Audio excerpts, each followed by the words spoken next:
이 말씀 은혜와 축복의 말씀 되기를 바랍니다. 어떤 사람이 병원에 입원을 했는데 여러분 사망 판정을 받았습니다. 사망을 판정을 받으니 얼마나 낙심이 됩니까? 시간이 얼마 지나지 않아 가지고 심장은 멈추고 의사가 와가지고 가족들에게 이제 준비를 하세요. 이렇게 얘기합니다. 장례치를 준비를 하세요. 그런데 몇 시간 후에 기적처럼 심장이 뛰기 시작했습니다. 의사가 하는 말이 나는 죽었다라고 선언을 했지만은 생명이 다시 돌아왔네요 라고 그렇게 말합니다. 환자가 볼 때 끝입니다. 의사가 볼 때도 끝입니다. 가족이 볼 때도 끝입니다. 세상 모든 사람들이 여러분 볼 때 다 끝입니다. 그런데 다시 살아났어요. 우리 가운데 이런 일들이 참 많이 있습니다. 우리가 잘 아는 애벌레는 땅에 기어다닙니다. 흙 속에서 낙엽 속에서 여러분 살아갑니다. 그런데 어느 날 자기를 완전히 감싼 그 고치를 만듭니다. 밖에서 보면은 죽은 것처럼 보입니다. 움직이지 않습니다. 그런데 시간이 지나면은 그 고치를 찢고 나와서 완전히 다른 존재로 변해버리는데 나비가 됩니다. 여러분 땅에 기어다니는 존재가 하늘을 날아다니는 나비가 되었습니다. 어떤 농부가 밭에 씨앗을 뿌렸습니다. 그리고 긴 겨울이 왔습니다. 땅은 얼어붙고 아무것도 보이지 않습니다. 겉으로 보기에 모든 것이 다 죽은 것처럼 보입니다. 그러나 봄이 오면 그 땅에서 생명이 올라옵니다. 씨앗이 여러분 사라진 것이 아니라 죽음을 통과한 것입니다. 한낮이라도 동굴 속에 들어가면 앞이 보이지 않습니다. 캄캄합니다. 그러나 작은 손전등에 불이 켜지면 어둠은 즉시 물러가게 되어 있습니다. 어둠은 빛을 이길 수가 없습니다. 사랑하는 성도 여러분, 부활이 무엇입니까? 죽음이라는 어둠을 깨뜨린 하나님의 빛입니다. 여러분 이 세상에는 부활의 그림자가 너무너무 많이 있습니다. 예수님의 부활은 죽었던 사람이 다시 살아난 사건이기도 하지만 절망이 소망으로 바뀐 하나님의 승리를 선포한 것입니다. 그래서 오늘은 예수님의 부활이 주는 의미에 대하여 생각을 해보고 은혜를 나눌 건데 첫째 부활은 하나님의 능력입니다. 따라합니다. 하나님의 능력이다. 다 같이 1절 말씀 한번 읽어봅니다. 1절 안식구 시작. 안식구 첫날 일찍이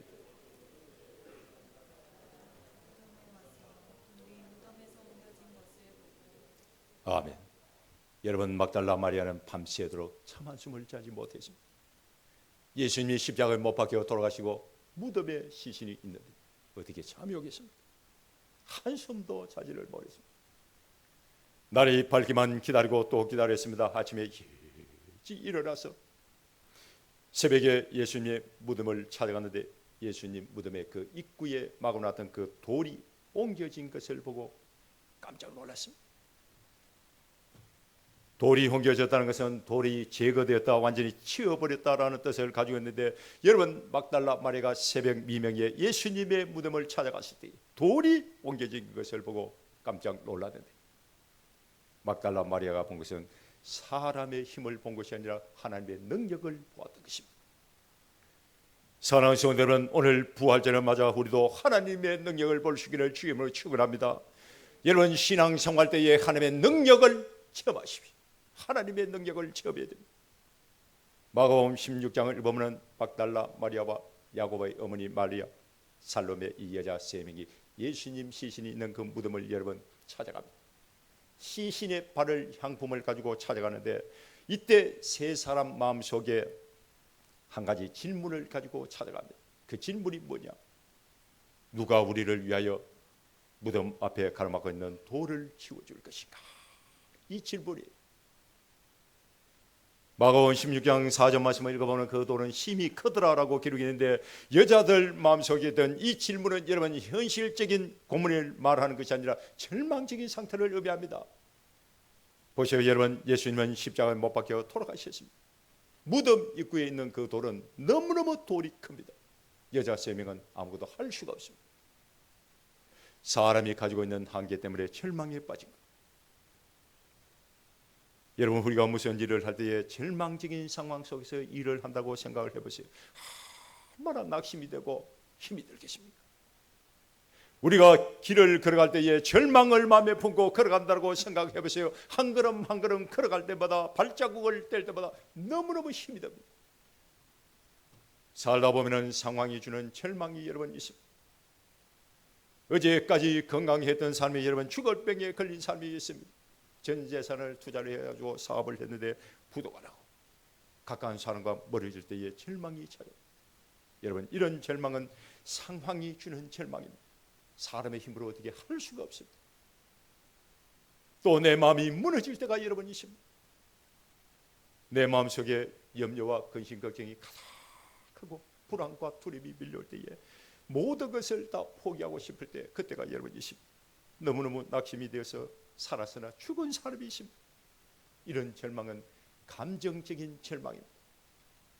신앙적인 절망이 있습니다. 여러분, 문제가 생겼을 때에 하나님 앞에 우리가 기도하는데 기도를 해도 응답이 없고 절망이 찾아올 때가 있습니다. 불안과 두려움이 밀려올 때에 하나님이 나를 버린 것이 아닌가, 하나님이 나를 왜 도와주지 않는가, 이런 의심이 들 때에 나도 모르게 신앙적인 절망이 여러분 찾아옵니다. 또 앞이 보이지 않을 때에, 희망이 사라질 때에 미래적 절망이 나를 찾아옵니다. 중요한 것은 이런 모든 절망을 우리는 다 이기고 극복하고 승리해야 될 줄 믿습니다. 왜 우리가 절망을 다 이기고 극복하고 승리를 해야 되느냐? 절망은 내 인생을 무너뜨리고 죽음으로 인도하는 병이기 때문에 그렇습니다. 질병이에요. 질병. 절망에 빠진 사람들과 상담을 해보는 거의 모든 사람들이 다 목사님, 나는 안 돼요, 나는 끝났어요 라고 그렇게 많은 사람들이 말을 합니다. 절망은 사람의 생각을 마비시키는 마취제와 같습니다. 절망은 내 마음속에 있는 희망을 빼앗아가는 도둑놈과 같습니다. 절망은 작은 문제도 크게 보이게 하는 돋보기와 같습니다. 절망한 사람은 하나님을 찾지 않습니다. 기도하지 않습니다. 예배를 드리지 않습니다. 하나님의 말씀을 붙들지 않습니다. 하나님과 점점 멀어집니다. 절망에 빠지면 하나님보다 문제가 더 크게 보이기 때문에 절망에 빠지는 거예요. 절망은 사람의 행동을 멈추게 합니다. 절망한 사람은 움직이지 않습니다. 꼼짝도 하지 않습니다. 밥도 먹지 않습니다. 일어서야 되겠다는 용기가 여러분 하나도 없습니다. 살았으나 죽은 상태입니다. 절망은 무서운 것입니다. 절망은 병입니다. 무서운 병이기 때문에 우리는 극복하고 이기고 승리를 해야 합니다. 그럼 어떻게 이기고 극복하고 승리를 할 수가 있느냐? 하나님의 능력으로 이기고 극복하고 승리해야 됩니다. 부활 신앙으로 여러분 승리를 해야 될 줄 믿습니다. 오늘 본문 말씀을 읽어보면 막달라 마리아가 무덤에 도착했을 때에 이미 돌은 다른 곳으로 다 옮겨져 있었습니다. 막달라 마리아는 사람의 힘을 본 것이 아니라 하나님의 능력을 보았다는 것을 여러분 기억하십시오. 하나님의 능력을 보았습니다.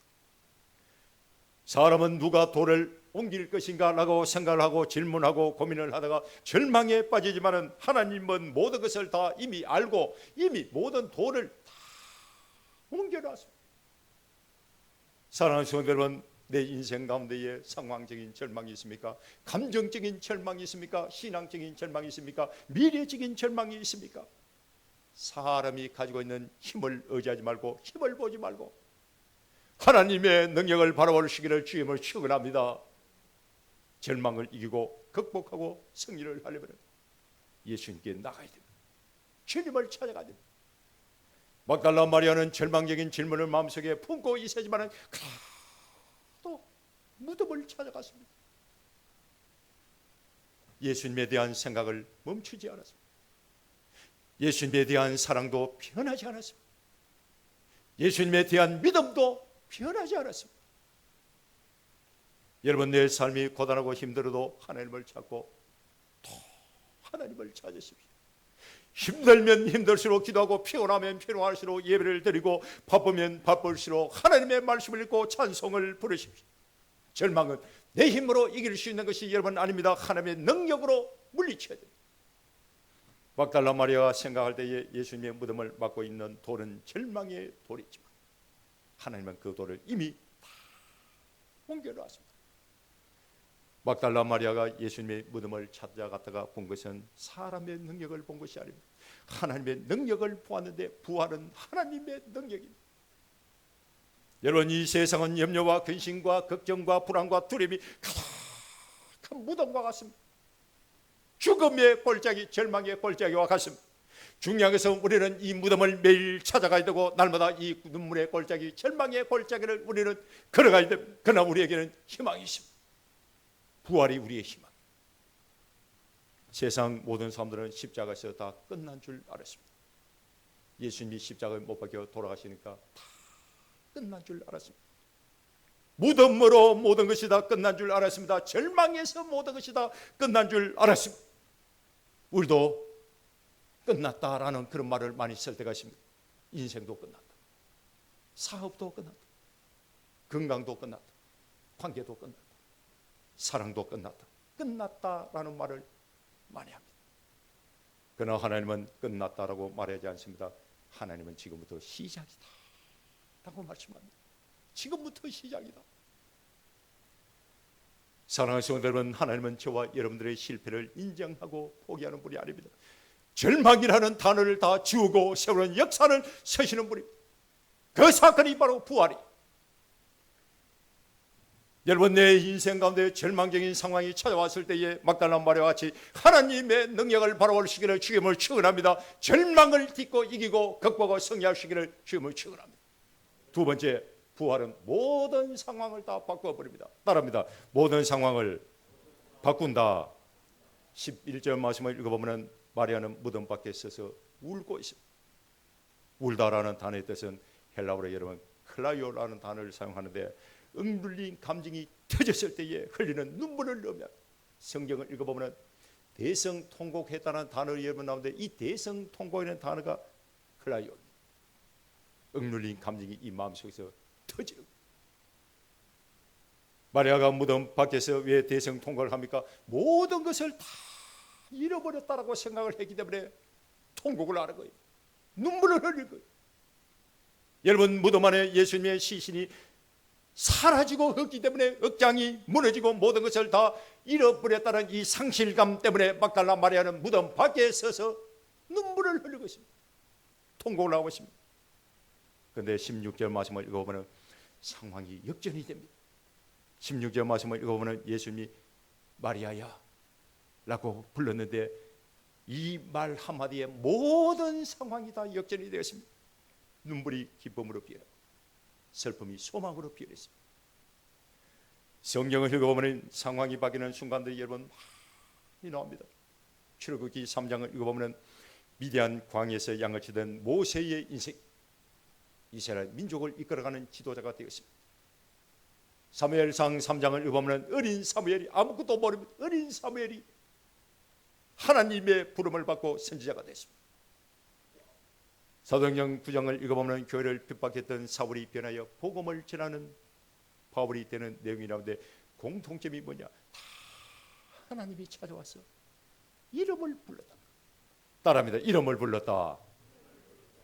하나님이 떨긴 나무 앞에 선 모세를 향하여 모세야, 모세야라고 불렀습니다. 성전에서 사무엘아 하고 사무엘을 불렀습니다. 다메섹 도상에서 사울아, 사울아, 사울의 이름을 불렀습니다. 여러분, 내 인생 가운데 하나님이 찾아오시면 모든 상황을 역전시킵니다. 왜 그렇습니까? 하나님의 말씀은 상황을 설명하는 것이 아니라 상황을 바꾸는 능력을 가지고 있기 때문에 그렇습니다. 예수님의 무덤을 찾아가던 마리아는 상황이 주는 절망에 사로잡혀 있었고 감정이 주는 절망에 사로잡혀 있었고 내일에 대한 절망적인 상황에 사로잡혀 있었습니다.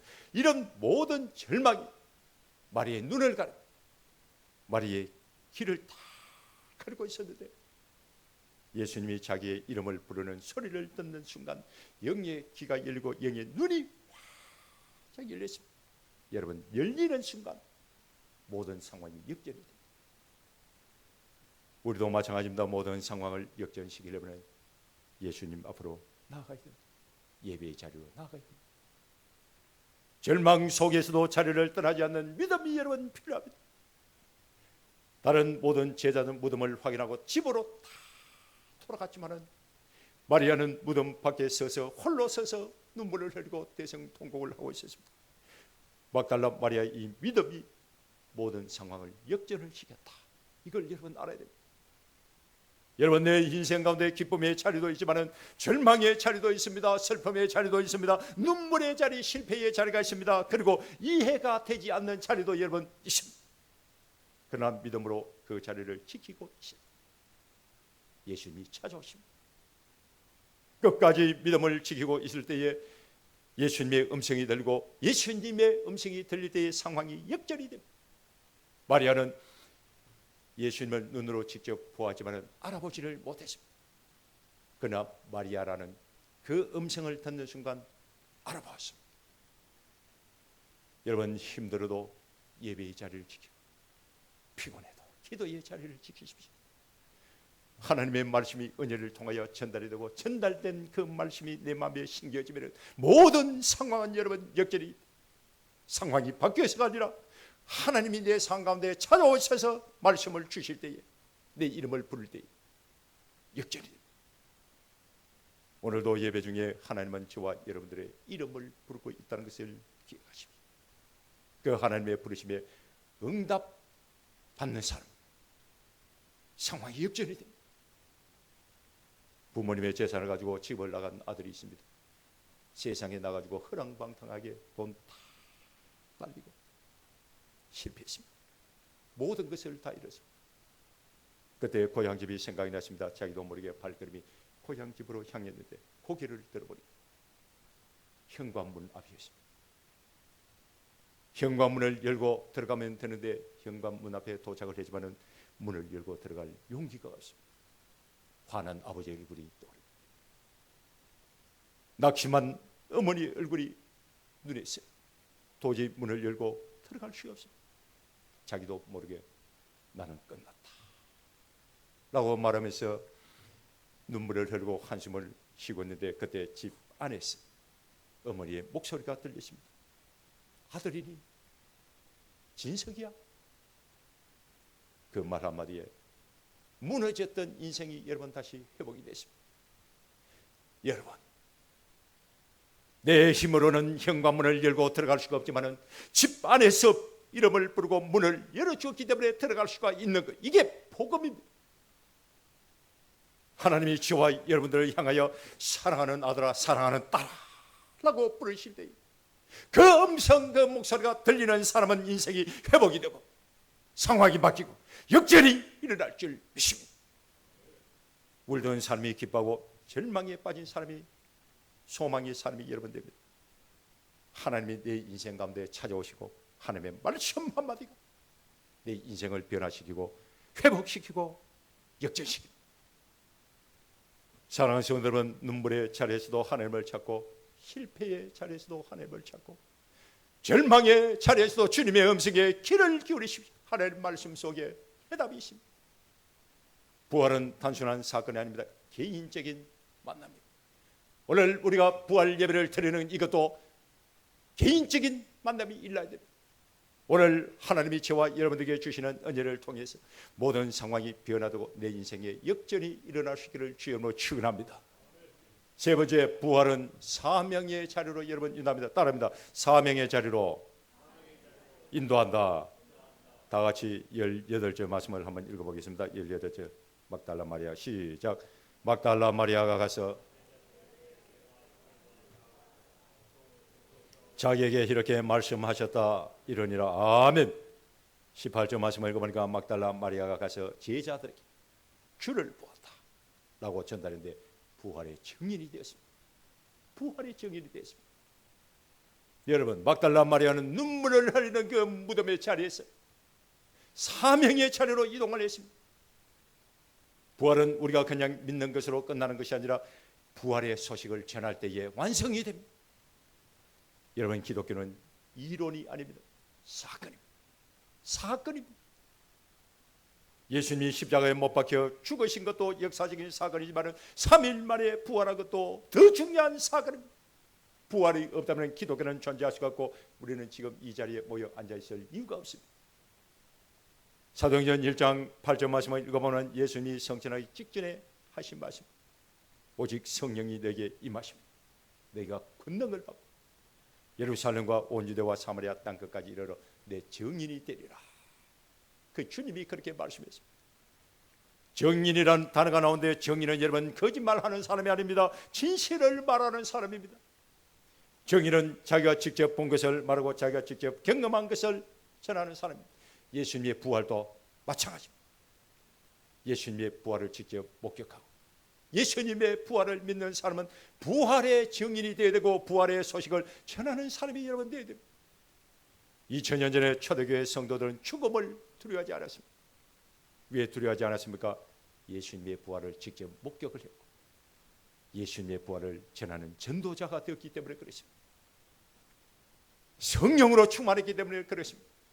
여러분, 부활의 증인이 되고 부활을 전하는 전도자가 되면 하나님께서 저와 여러분들에게 능력을 주시는데 성령을 주시고, 성령. 사랑하는 성도 여러분, 여러분들은 지금 어떤 삶을 살고 있습니까?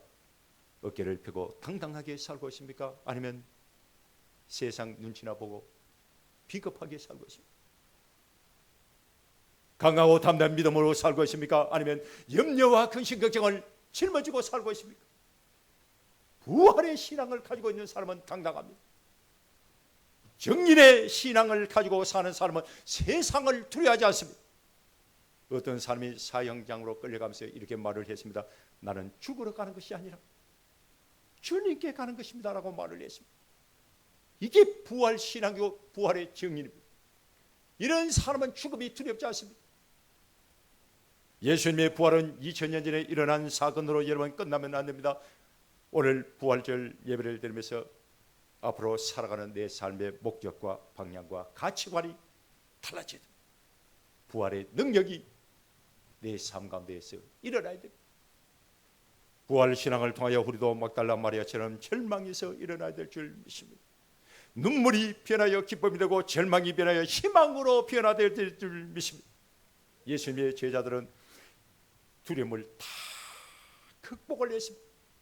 부활하신 예수님을 만나기 전에는 두려워서 도망갔던 사람입니다. 부활하신 후에 주님을 만난 후에는 담대한 사람이 여러분 되었습니다. 세상 권력이 두려워서 숨어있던 사람은 당당하게 밖으로 여러분 나왔습니다. 수많은 믿음의 선진들이 걸어갔던 것처럼 하나님의 나라를 확장하는 전도자가 돼서 세상을 바꾸는 정인들이 여러분 다 되었습니다. 사랑하는 성도 여러분, 예수님의 부활은 단순한 기념일이 아닙니다. 내 인생을 바꾸는 역사적인 사건이 되어야 될 줄 믿습니다.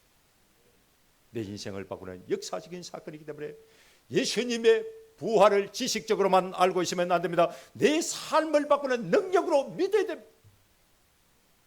예수님의 부활을 믿는 사람은 두려움에 정복당하지 않습니다. 절망이라는 상황에 꺾이지 않습니다. 죽음이 끝이다라고 말하지 않습니다. 할 수 있다, 하면 된다, 하나님이 나와 함께 계시면 능치에 함이 못함이 없다, 이런 믿음을 가지고 살아가는 사람입니다. 요한복음 20장을 읽어보면 예수님은 실제로 죽으시고 아리마대 요셉의 무덤에 장사되고 로마 권력에 의해서 무덤은 돌로 봉인이 되었습니다. 그러나 3일 후에 예수님은 부활했고 제자들은 부활의 주님을 다 만났습니다. 이건 여러분 신화가 아닙니다. 이야기가 아닙니다. 역사 속에서 일어난 사건입니다. 고린도전서 15장을 읽어보면 500명 이상의 동시에 부활의 주님을 목격을 했습니다. 부활은 여러분 믿음 이전의 사실인 줄 믿습니다. 예수님의 부활이 사실이기 때문에 우리는 부활을 믿어야 되고 부활이 내 인생을 바꾸는 능력이 된다는 것을 여러분 기억을 해야 됩니다. 사랑하는 성도 여러분, 오늘 부활주일을 맞아 부활신앙이 내 인생을 바꾸고 세상을 변화시키고 하나님의 나라를 확장하는 능력이 된다는 사실을 믿고 부활의 산 소망과 능력으로 승리하시기를 주님으로 축원합니다. 기도하겠습니다.